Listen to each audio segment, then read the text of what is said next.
Hi there. My grandson Zaylen, he slept through for a few nights in a row now. And Phyllis and I, we're so chuffed.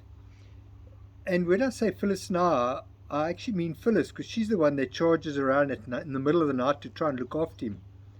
The only reason why I don't do this is because I know that if I go there by the child, I'll get in the way and get run over by Phyllis.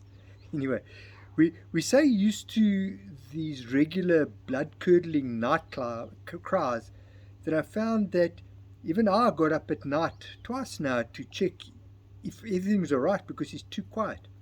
So for the last 2 nights, my sleep has been interrupted because of silence.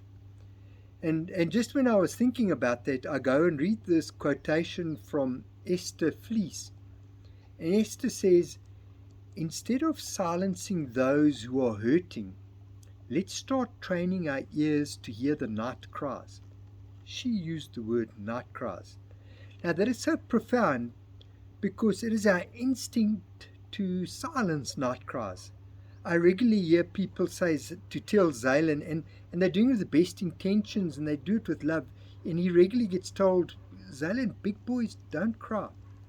And I'm the one that always trying to encourage him to cry. And it's interesting because we always try and silence people that cry. We do it instinctively. And I'm not even sure that we realize that we do this all the time. I was in a store today and a lady at the teller was complaining to a supervisor and she was doing it loudly. And as the client, I immediately felt that I was embarrassed. So I went over to see what was going on. I was probably the only person in the store, and as I drew nearer and they spotted me, I heard a loud shh, and it was strangely quiet. So I left. Now her outcry was about her colleague and her clashing over some political discussion. Now, all the supervisor wanted was silence, because as a client, whom it was me, it was me that was around. They wanted silence, but it's so wrong, because silence is not the solution.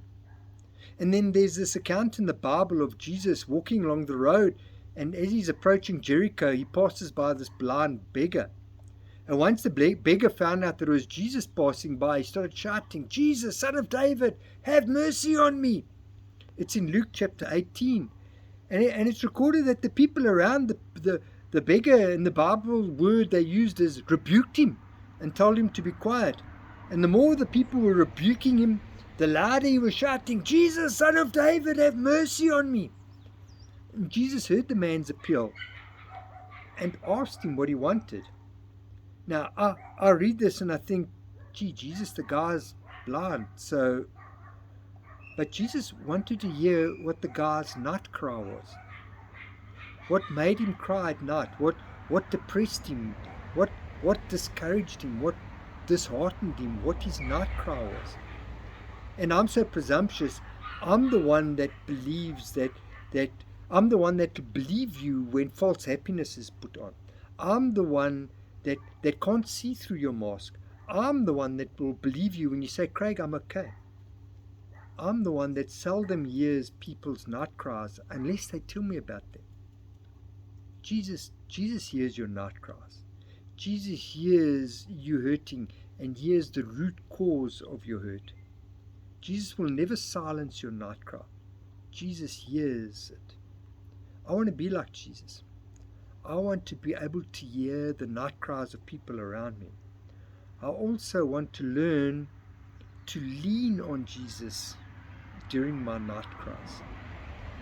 And I hope that you want the same. Till we meet again, God bless.